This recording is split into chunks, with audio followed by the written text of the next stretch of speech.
O Senhor esteja convosco. Ele está no meio de nós. Proclamação do Evangelho de Jesus Cristo segundo Mateus. Glória a vós, Senhor.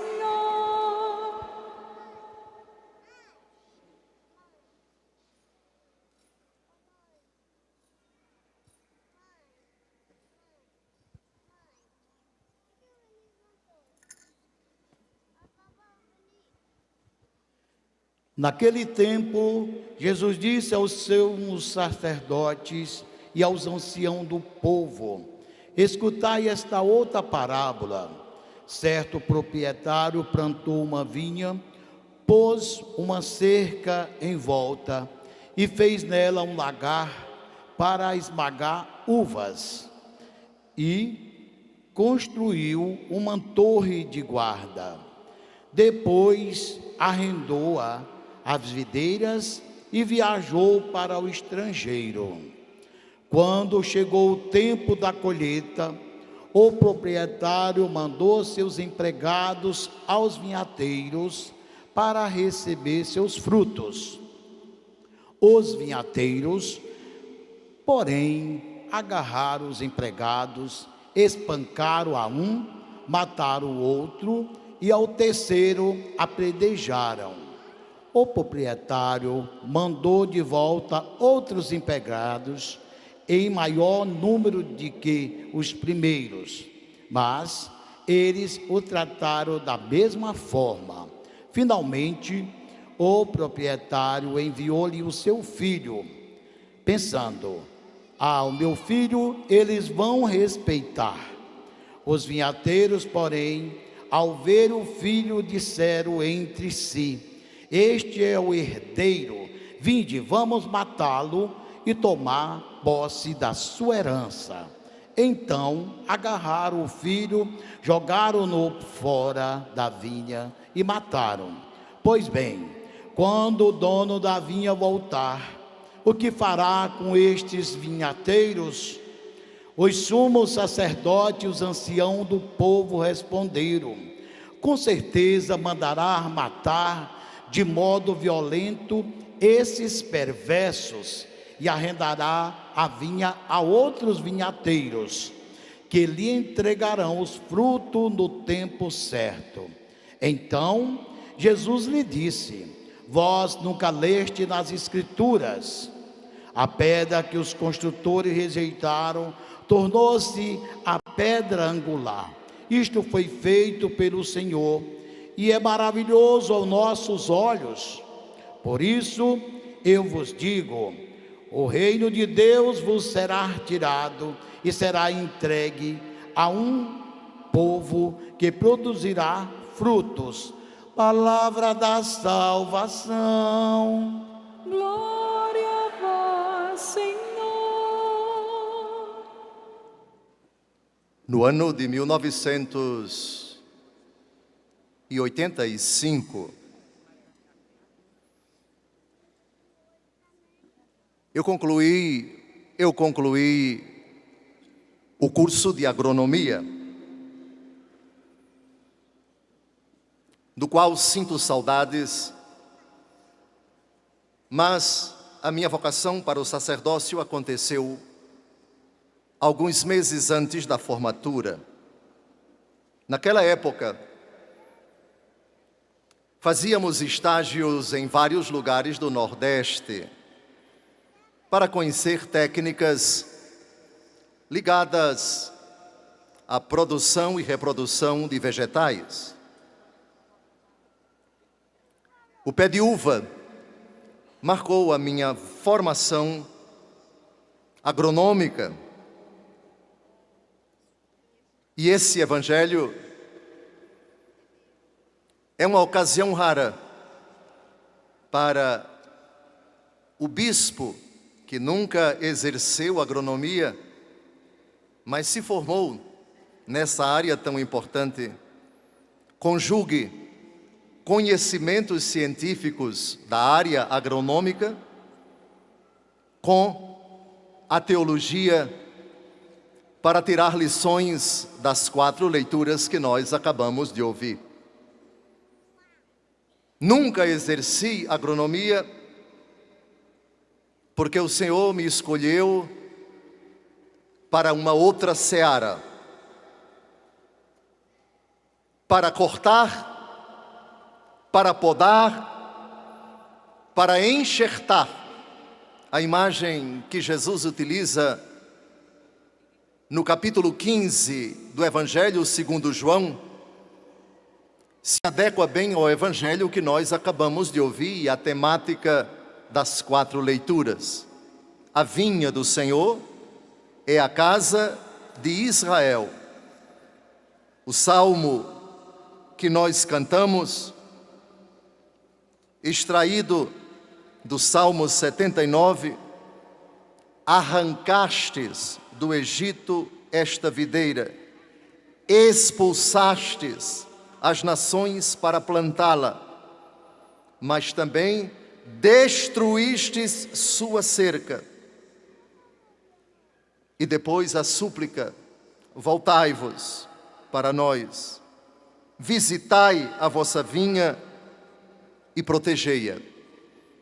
Na incomensurável, absolutamente misteriosa providência divina, esses verbos coexistem.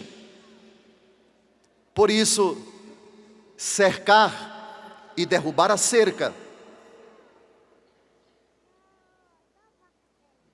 construir um lagar, explicaremos o que é daqui a pouco, edificar uma torre e destruir tudo isso, não evoca nada disso, mudança no pensamento de Deus, mas uma harmoniosa, belíssima disposição pedagógica de um Deus que ama essa plantação e que, a depender dos frutos, bons ou maus, selvagens ou domésticos, o Senhor dispõe sempre para protegê-la, para renová-la, para purificá-la. Um dos salmos mais bonitos, o Salmo 136, às margens dos rios de Babilônia, nos sentávamos chorando com saudades de Sião. Num determinado momento, esse salmo foi redigido quando o povo hebreu estava no cativeiro de Babilônia, que durou 70 anos e terminou com a invasão do imperador Ciro da Pérsia, tomando posse do outrora inexpugnável Império Babilônico e determinando pouco tempo depois o retorno do povo para a terra prometida, com Esdras e depois Neemias para reconstruir a cidade, reconstruir o templo.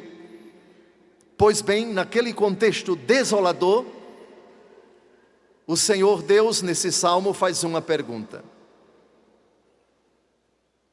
eu poderia esquecer você, Jerusalém, ainda que a minha língua ficasse colada ao paladar, eu jamais esqueceria você. Ocorre que o cativeiro é a consequência de um processo de prevaricação, de desobediência, de infidelidade de um povo. O livro das Lamentações de Jeremias, vendo a tragédia que se abateu sobre Israel nos dias e semanas que se seguiram à tomada de Jerusalém por Nabucodonosor, quando ele em pessoa entrou na cidade, prendeu o último rei Sedequias ou Sedecias, e antes fez um ritual macabro, chamou seus filhos na frente dele, matou os filhos do rei na frente dele, e depois que o rei viu aquela cena horrorosa, Nabucodonosor furou os olhos de Sedecias. E ele com todo o povo foi levado, ambos humilhados, para o cativeiro.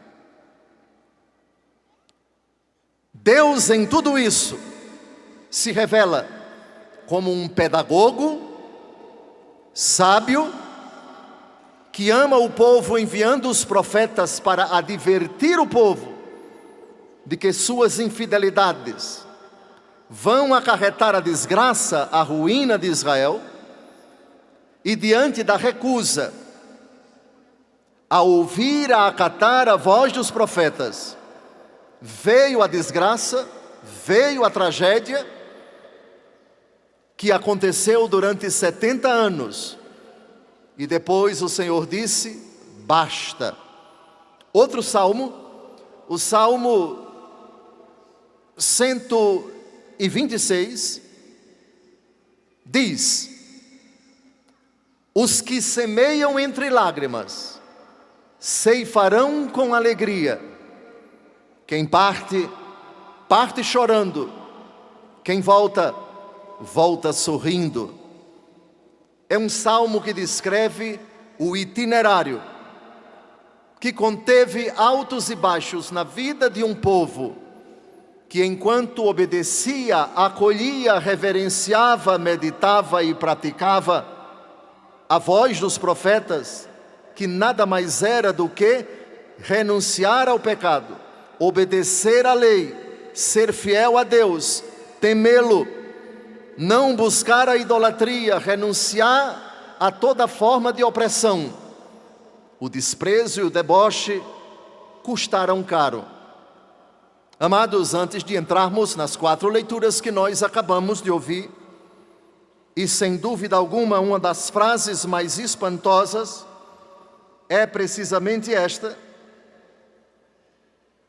com certeza mandará matar de modo violento esses perversos e arrendará a vinha a outros vinhateiros.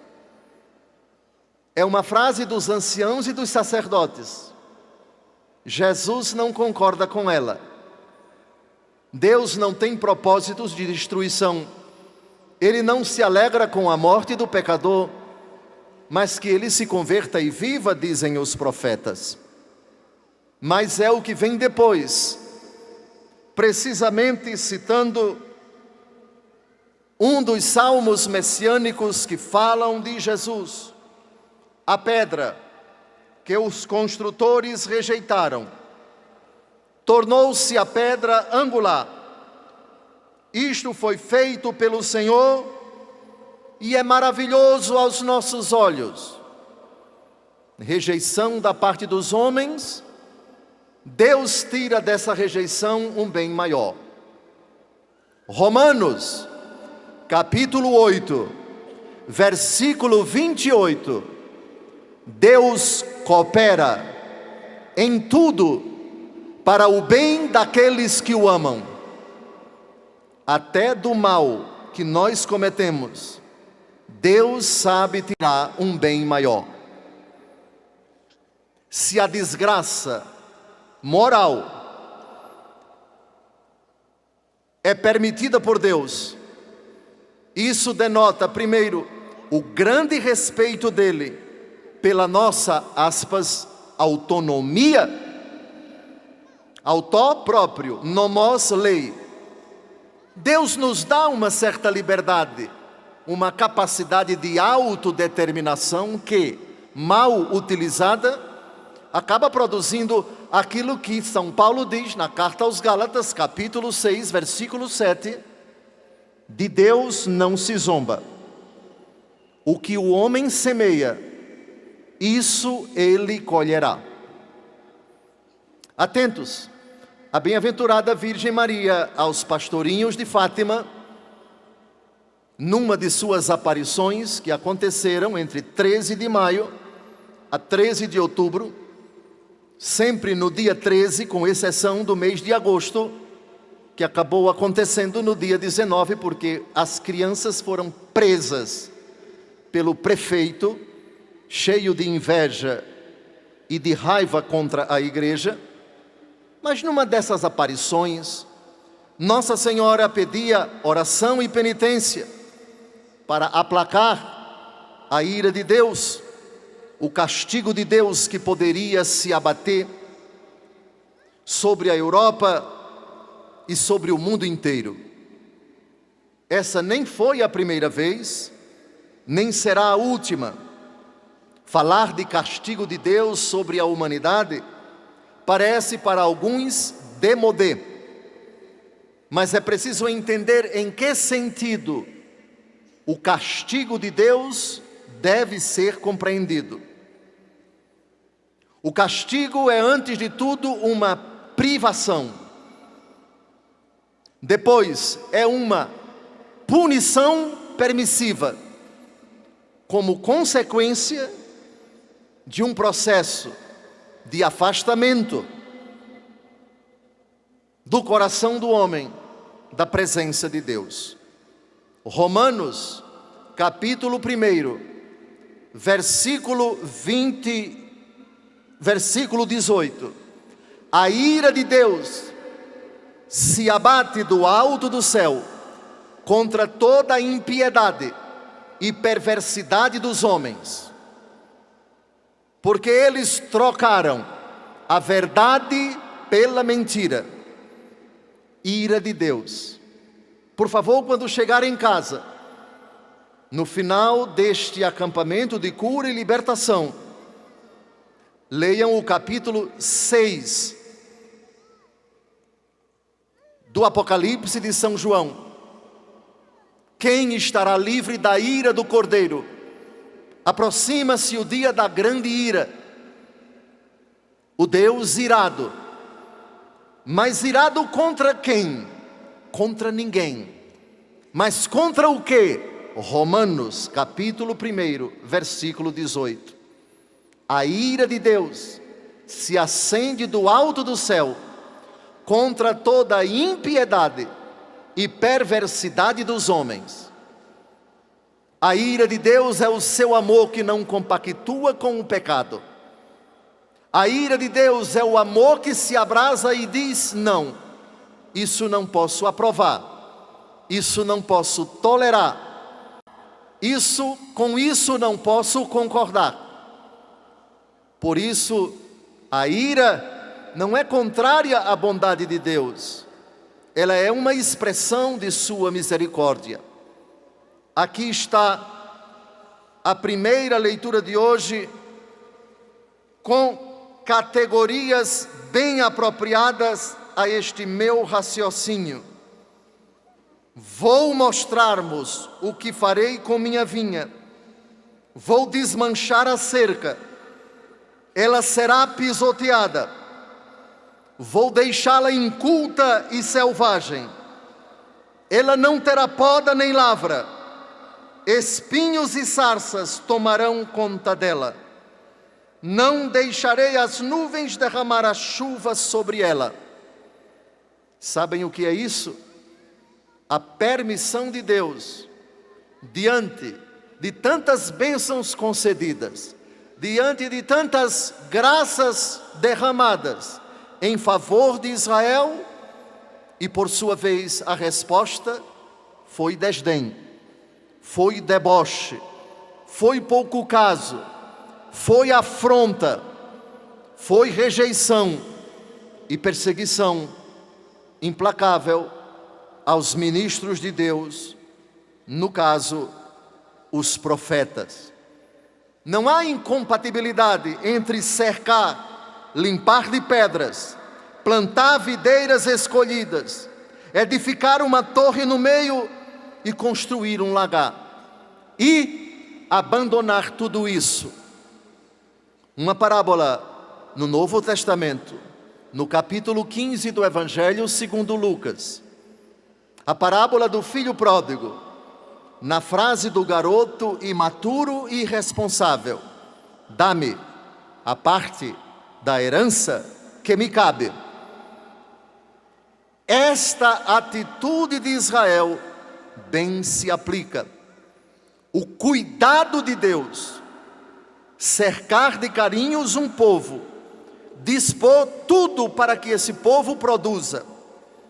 E em troca, a rebeldia, a desobediência, o pouco caso, Deus respeita.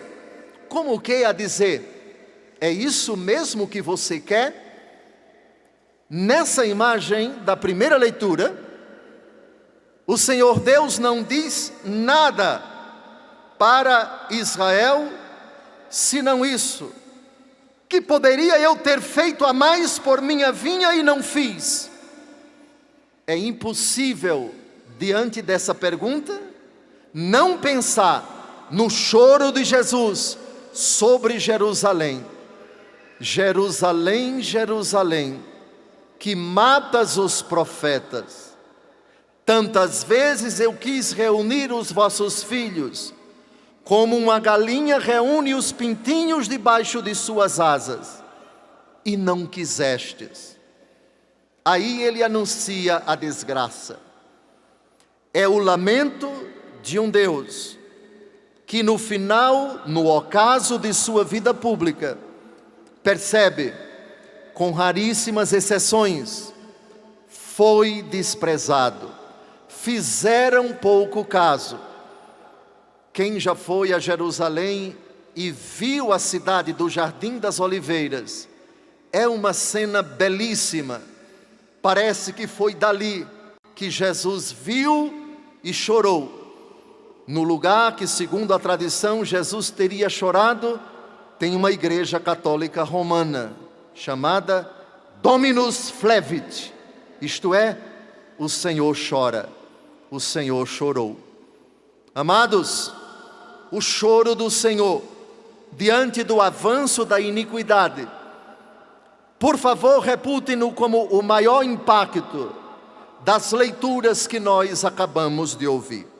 Como prometi, vamos descrever nessa imagem da primeira leitura e do Evangelho o que significa cada alegoria que aparece. Primeiro, a vinha, a plantação de uva. É o versículo 7 da primeira leitura quem responde. A vinha do Senhor dos Exércitos é a casa de Israel. E o povo de Judá, sua dileta plantação. Dileta quer dizer amada. Israel, o Antigo Testamento, é o povo amado de Deus.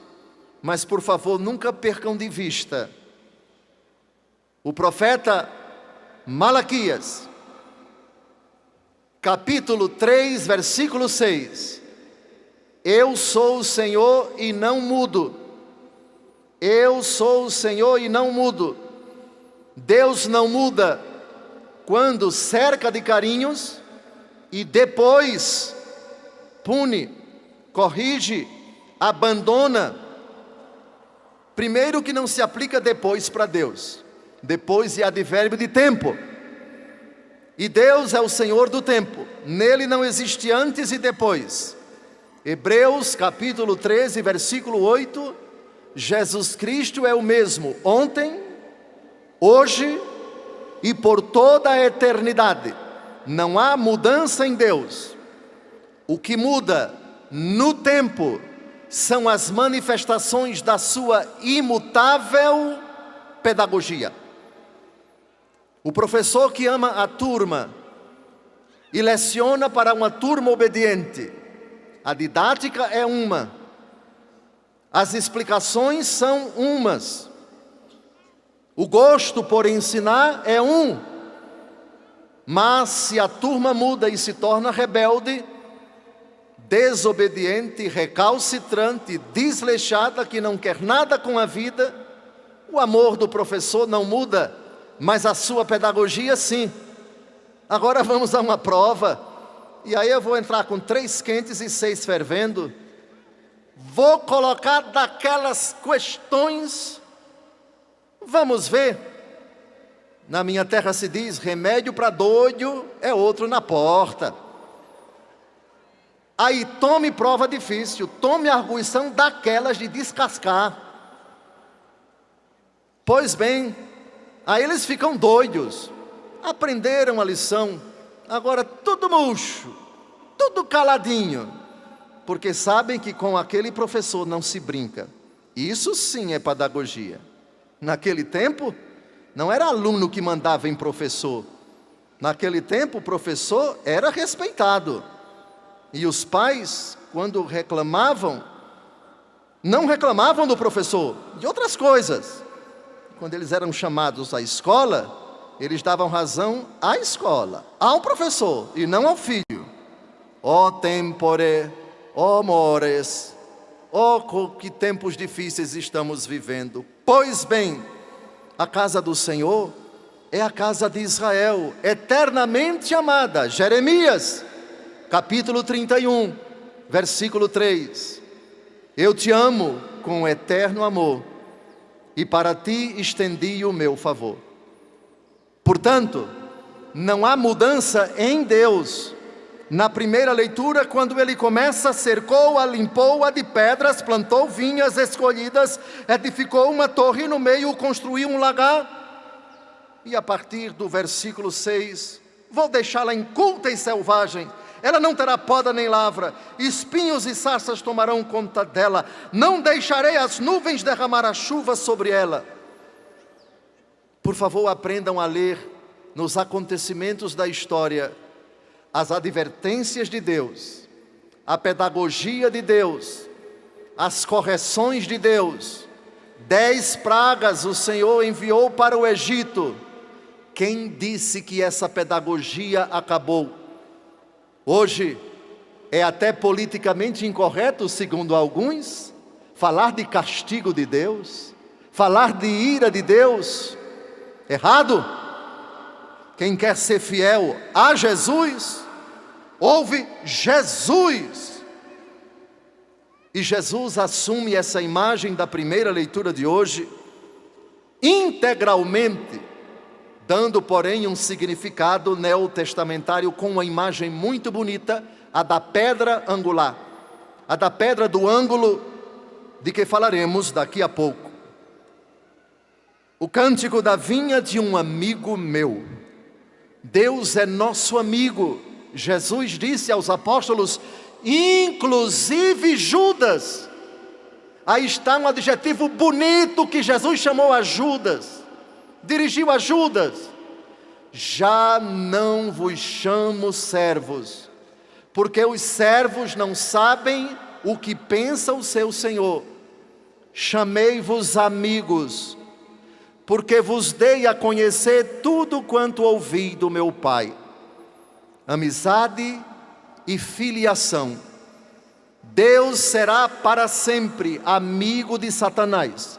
Deus será para sempre amigo de Judas e de todos os condenados. Na parábola de Lázaro e do rico Epulão, do inferno, o rico diz: Pai, Abraão. Paternidade não acaba nem no inferno. Abraão responde: Filho. Filiação não termina nem no céu. Ainda que estejam separados por um abismo, pais e filhos se verão. Pais e filhos, de alguma forma, experimentarão no céu, para júbilo de Deus, o sofrimento dos condenados, e no inferno, para a revolta dos réprobos, a felicidade dos eleitos. Mas não verão Deus. Bem-aventurados os puros de coração, porque eles verão Deus. Por isso, por causa dessa bem-aventurança, quem dialoga com o condenado não é Deus, é Abraão. Porque quem está no inferno não pode ver Deus. Porque quem está em pecado mortal e lá se encontra para sempre, não pode enxergar a pureza de Deus, porque não é puro. Bem-aventurados os puros de coração, porque eles verão Deus. Vinha fértil, a potência da germinação, do crescimento, da produção e também da produtividade. Fértil em costa. O que significa isso? A terra que fica no sopé da montanha é uma terra riquíssima, cheia de nutrientes, e tem ao mesmo tempo sombra, que é importante para o pé de uva, tem nutrientes, e é uma terra com muita água, porque quando chove, a erosão leva a água do alto até o sopé. Fértil em costa, traduzindo, o meu povo recebeu tudo aquilo de que necessitava para ser uma nação pujante, uma nação rica, temida, respeitada em todos os sentidos. Cercou-a. A alusão à proteção, ao cuidado, não apenas aos limites geográficos, mas também a um cuidado, um zelo, em todos os sentidos, de graças materiais e espirituais. Ela está protegida, como que? Abraçada pelas mãos de Deus. Limpou-a de pedras, isto é, removeu obstáculos, a terra onde jorram leite e mel. Hoje a Terra Santa é um dos países com a maior produção tecnológica e também industrial e também agrícola. É do tamanho do meu estado de Alagoas, mas com uma capacidade, com um PIB, um dos maiores do mundo. E aqui não estou fazendo nenhuma apologia à configuração político e geográfica dos tempos atuais, mas remontando ao Antigo Testamento. Edificou uma torre no meio. A torre é o lugar onde fica o vigia, ou seja, ela não só está cercada, mas está vigiada. Portanto, estamos em constante alerta, estamos olhando para além da cerca, para ver se aproxima alguém. Estamos também tendo uma visão de conjunto, chamamos de circunspecção. A torre significa a atalaia, o lugar da vigilância, o lugar da proteção. Salmo 120, eu levanto os olhos para os montes e pergunto, de onde virá o meu socorro? O meu socorro vem do Senhor, que fez o céu e a terra. Não dorme, nem cochila, aquele que é o guarda de Israel. Na torre tem o vigia não pode dormir. O vigilante de Israel é o próprio Javé, é o próprio Deus. Videiras escolhidas, o cuidado na escolha destas realidades que vão ser enxertadas, aquelas que têm uma boa aparência, um bom potencial genético, uma cepa que vem de plantas que deram frutos na vindima anterior, que já se encerrou, e um lagar. O lagar era uma espécie de grande peneira, que era colocada num lugar com bastante ventilação e protegida do sol. As uvas eram tiradas dos pés de uva, eram lavadas e colocadas nessa peneira. Embaixo da peneira tinha um grande tacho. Aí os funcionários lavavam os pés e ficavam pisando as uvas. O líquido era utilizado para o suco, para o vinho, para o mosto e assim por diante. E a casca, as cascas e as sementes eram usadas para bolo, torta, doce e assim por diante. Nada se perdia. Ou seja, era o processo primitivo para aquele tempo, mas o mais desenvolvido, até se chegar ao produto final, até que a uva e os seus subprodutos, o vinho, etc., pudessem chegar à mesa do povo hebreu.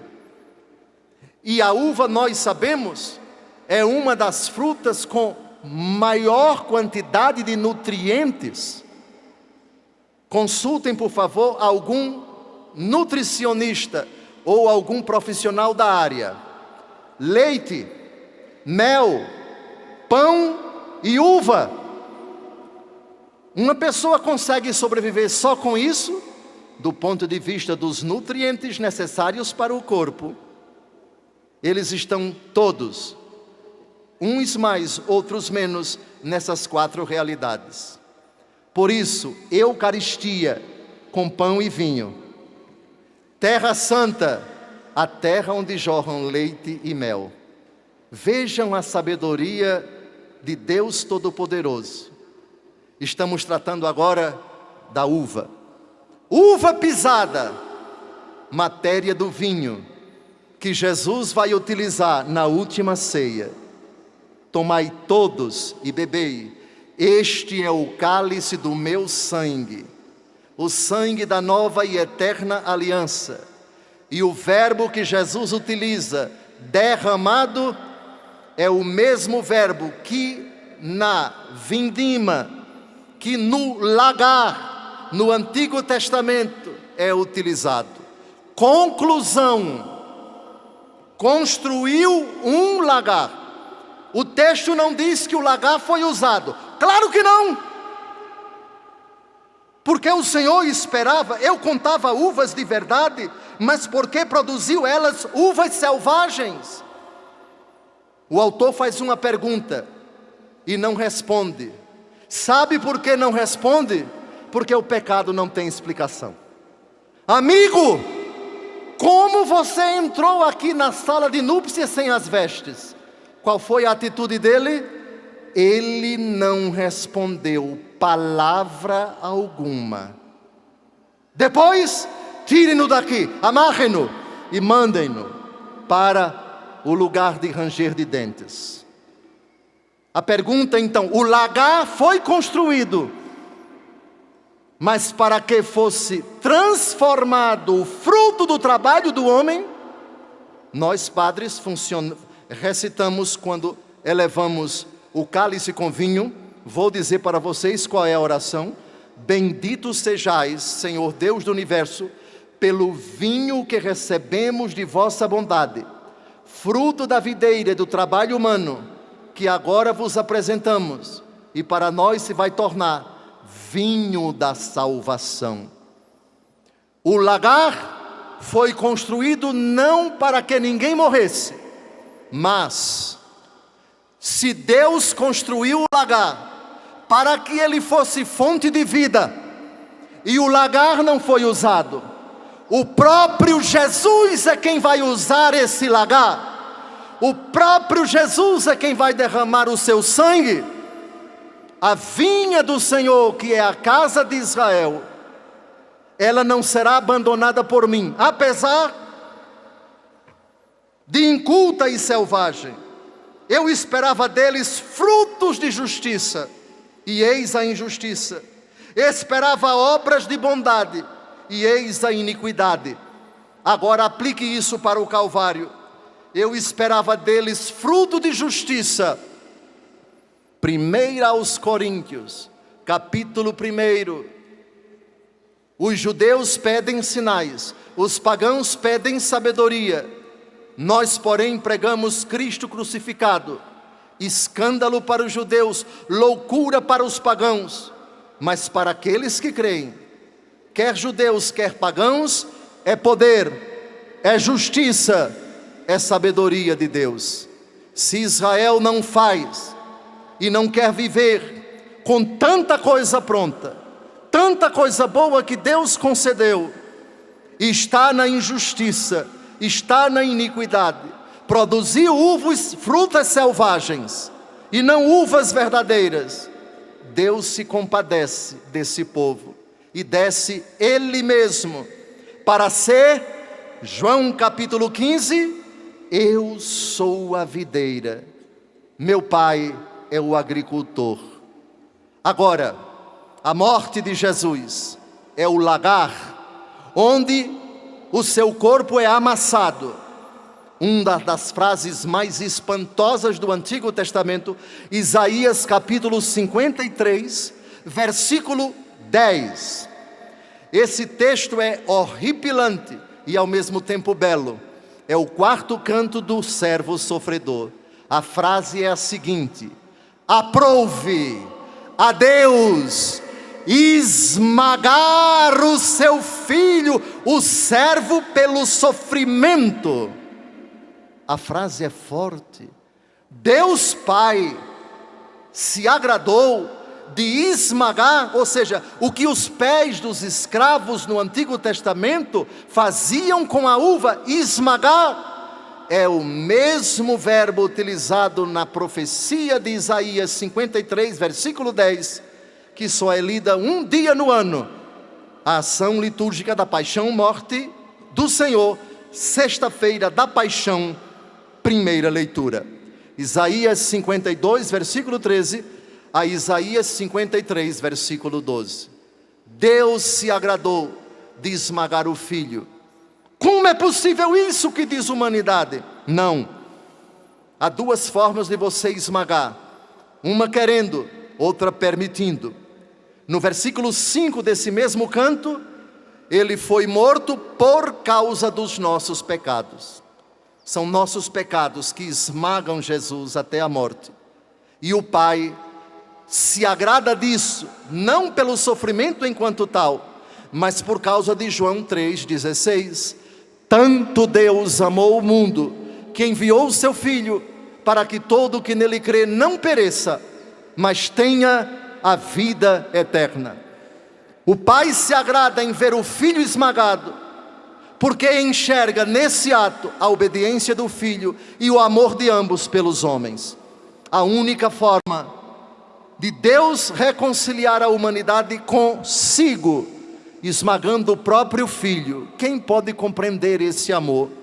O Pai ama eternamente o Filho ama eternamente o Pai, o amor do Pai pelo Filho é o Espírito Santo, e o Filho, por obediência e amor ao Pai e aos homens, se inclina, se rebaixa, se torna uva a ser esmagada, e tendo obedecido a Deus até a morte, e morte de cruz, Deus o exaltou soberanamente, para que ao nome de Jesus nosso Senhor se dobre reverente todo o joelho, no céu, na terra e nos abismos, e toda língua professe para a glória de Deus Pai, Jesus Cristo é o Senhor.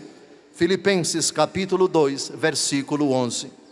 Amados, agora temos algumas coisas a refletir, a ponderar no Evangelho de hoje. Considero que a primeira leitura está modestamente bem explicada.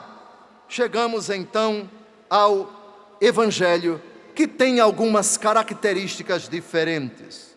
Certo proprietário plantou uma vinha, pôs uma cerca em volta, até aqui nada de diferente da primeira leitura, fez nela um lagar para esmagar as uvas, até aqui nada diferente, construiu uma torre de guarda, idem, depois arrendou-a a vinhateiros e viajou para o estrangeiro. Agora, essa imagem da primeira leitura precisa ter uma interpretação cristã. Aqui Jesus está falando da igreja, porque na primeira leitura não temos viajou para o estrangeiro. Na primeira leitura não é dito isso. Não. Na primeira leitura, um amigo meu possuía uma vinha. Ela não produziu frutos. Agora não. Arrendou-a a vinhateiros e viajou para o estrangeiro. Primeiro, arrendamento. Arrendamento é um negócio jurídico por meio do qual uma determinada quantidade de terra que pertence a alguém é cedida para usufruto de uma pessoa, com o propósito dessa pessoa de remunerar mensalmente o proprietário. Portanto, arrendamento vem de renda, e renda é lucro do proprietário. Proprietário é uma coisa, arrendatário é outra. Amém? Nós somos os arrendatários de Deus. Jesus nos confia pela fé e pelo batismo dons, talentos, ministérios, capacidades, pessoas, para delas cuidar, ensinar, proteger, orientar, ajudá-las a crescer em santidade. O Senhor confia à igreja, ao Santo Padre e aos bispos, E esses com seus colaboradores necessários, os sacerdotes, os diáconos, os leigos, fiéis, em todos os seus estados de vida. Nada daquilo que temos, nada daquilo que executamos, nenhuma missão que recebemos é nossa em absoluto. Atenção, o apóstolo Paulo diz, na 1 Coríntios capítulo 4, versículo 7, o que tens que não tenhas recebido. E depois o apóstolo Paulo, dirigindo-se aos coríntios, tudo é vosso, mas vós sois de Cristo, e Cristo é de Deus. Ou seja, você pode dizer, meu pai, minha casa, meu sacerdócio, minha paróquia, minha diocese. Em relativo, Jesus nos deu esse poder. Mateus 5,16, brilhe a vossa luz diante dos homens, para que vendo vossas boas obras glorifiquem o Pai que está nos céus. Vossas boas obras, vossa luz. Portanto, isso é meu. É meu e não é. É meu em relativo, mas não é meu em absoluto. Só é meu na minha vida o pecado. O resto eu recebi de Deus.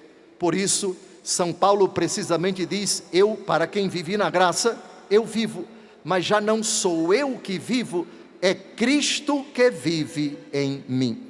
Portanto, arrendatários do Senhor, depositários de tantas bênçãos, vós que fostes agraciados com tantos dons e talentos, interpretai para vós mesmos e aplicai para a vossa vida esta parábola. Vós sois os vinhateiros do Senhor. Viajou para o estrangeiro.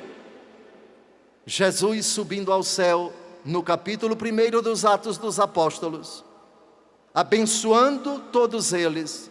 E os anjos depois disseram, os dois anjos disseram, esse Jesus que vós vistes subir, ele virá. A última frase da Bíblia, o Senhor virá em breve. Vem, Senhor Jesus. Maranata, ou vem, Senhor Jesus, ou o Senhor vem. Viajou, mas ele vem em breve. Vem e já está aqui. Eis que estou à porta e bato, se alguém abrir, entrarei e cearemos juntos, eu com ele e ele comigo. Virá com poder e glória, não virá humilde, nem advogado. Tendes um advogado diante de Deus, Jesus Cristo justo, diz a primeira carta de São João, capítulo 2. Mas a segunda vinda, ele vai vir como o dono do terreno, para exigir contas. Segundo aos Coríntios, capítulo 5, versículo 10, todos haveremos de comparecer diante do tribunal de Cristo, para a prestação de contas dos nossos atos, nós, os arrendatários. Quando chegou o tempo da colheita, a colheita definitiva é o fim do mundo, quando os anjos separarão os bons dos maus. Antes, na hora em que cada um deixar esta vida, Hebreus 9, 27, está escrito que o homem morra uma só vez, depois do que segue-se o juízo. Essa é a hora da prestação de contas, quando o Senhor, juiz, pretende receber os frutos. E aí só temos dois frutos para apresentar, de duas categorias: os frutos da carne, os frutos do Espírito. E aqui a gente vai perceber onde é que cada um de nós, hoje, aqui e agora, se coloca na condição de vinhateiros bons, ou de vinhateiros que agarraram os empregados, espancaram um, mataram outro, ao terceiro apedrejaram, e diante do envio da parte do proprietário de mais empregados e em maior número que os primeiros, tratamo-nos da mesma forma, e enfim, com o último envio do seu próprio filho, sem dúvida alguma esse filho é Jesus. Os que o precederam são os profetas do Antigo Testamento, e nenhum deles teve uma vida fácil. Eles vão respeitar o meu filho. Os vinhateiros, porém, ao verem um filho, disseram: este é o herdeiro, vinde e vamos matá-lo e tomar posse da sua herança. Essa parábola se parece muito com a do filho pródigo. A do filho pródigo diz: dá-me a parte da herança que me cabe. Aqui é muito mais cruel. Vamos matar Jesus para ficar com a herança. Pois bem, nós nos identificamos com quais vinhateiros? Gálatas 5, de 19 a 21. As obras da carne, aqui são os frutos que o Senhor não espera que demos, aqui são as uvas selvagens: fornicação, impureza, libertinagem, idolatria, superstição, inimizades, brigas, ciúmes, ódio, ambição, discórdias, partidos, invejas, bebedeiras, orgias e coisas semelhantes. Aqui está o agraço, aqui está o mosto, aqui estão as uvas selvagens. O Senhor não espera isso de nós, o Senhor não quer isto de nós. Agora os frutos do Espírito, no mesmo texto, Gálatas 5, de 22 a 23. O fruto do Espírito é caridade, alegria, paz, paciência, afabilidade, bondade, fidelidade, brandura, temperança. Amados, Josué, quando entrou na terra prometida e reuniu o povo, já dentro da terra prometida, antes de tomar Jericó, às margens do Mar Morto, perto do Rio Jordão: a quem vocês querem servir? Escolham aqui e agora. Eu desde já digo para vocês: eu e minha casa serviremos o Senhor. A multidão responde com Josué: nós também serviremos o Senhor. Amados, não esperemos que a videira do Senhor apodreça por nossa culpa, e se isso acontecer, já sabemos o que o Senhor fará.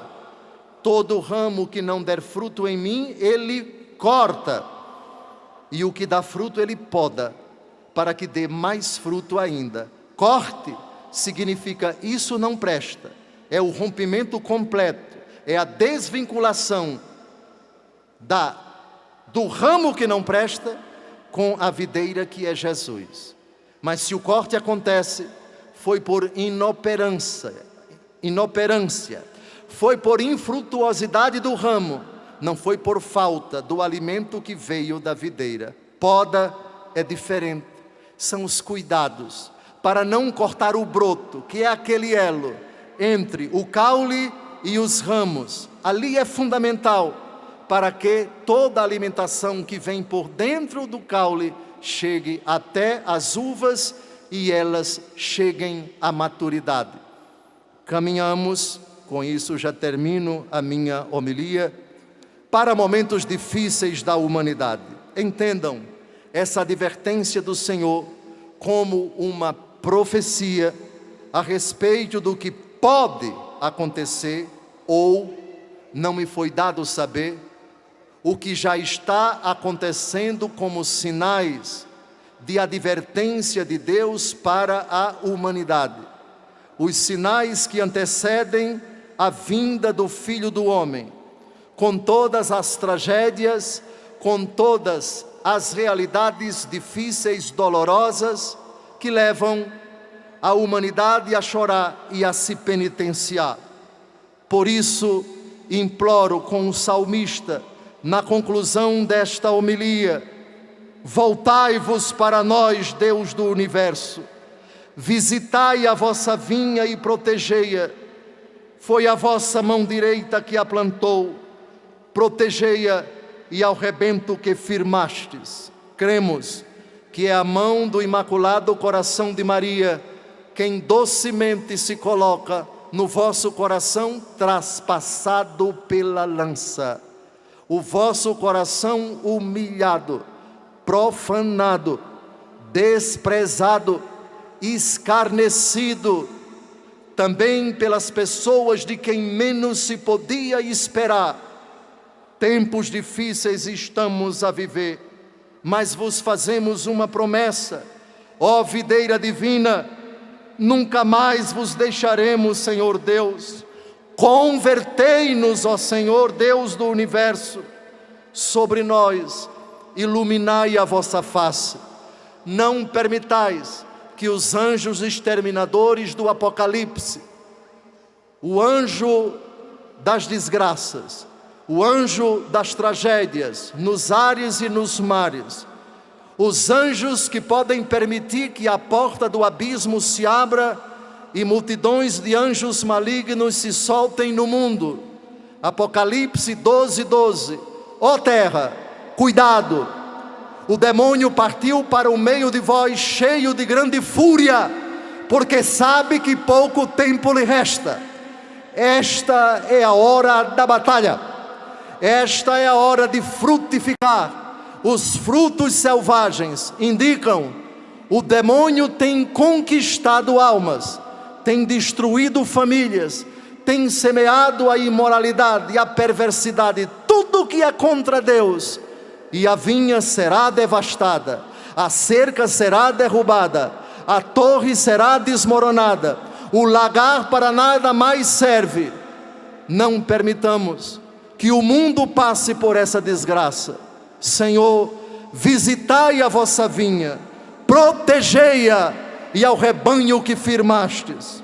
Com o apóstolo Paulo na segunda leitura, porém, não vos inquieteis com nada. Apresentai vossas necessidades a Deus, orações, súplicas, acompanhadas de ação de graças, e a paz de Deus, que ultrapassa toda a compreensão, guardará os vossos corações e pensamentos em Cristo Jesus. Assim, o demônio pode tocar fogo no mundo.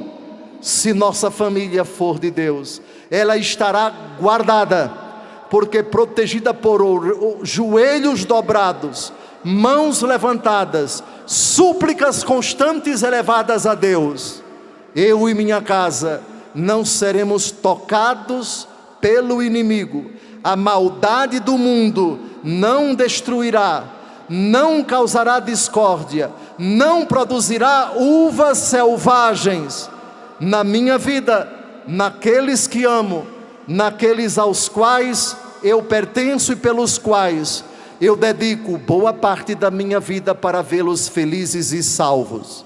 Videira de Cristo, vinhateiros do Senhor, não se inquietem, preocupem-se com o que é verdadeiro, respeitável, justo, puro, amável, honroso, tudo que é virtude ou de qualquer modo mereça louvor. Perceberam o número? 7. 7. 7 são as nossas prioridades ao longo da vida. 7 são os segredos para que a nossa vida seja sempre marcada por frutos que agradam a Deus. Os frutos do Espírito citados aqui em Gálatas capítulo 5.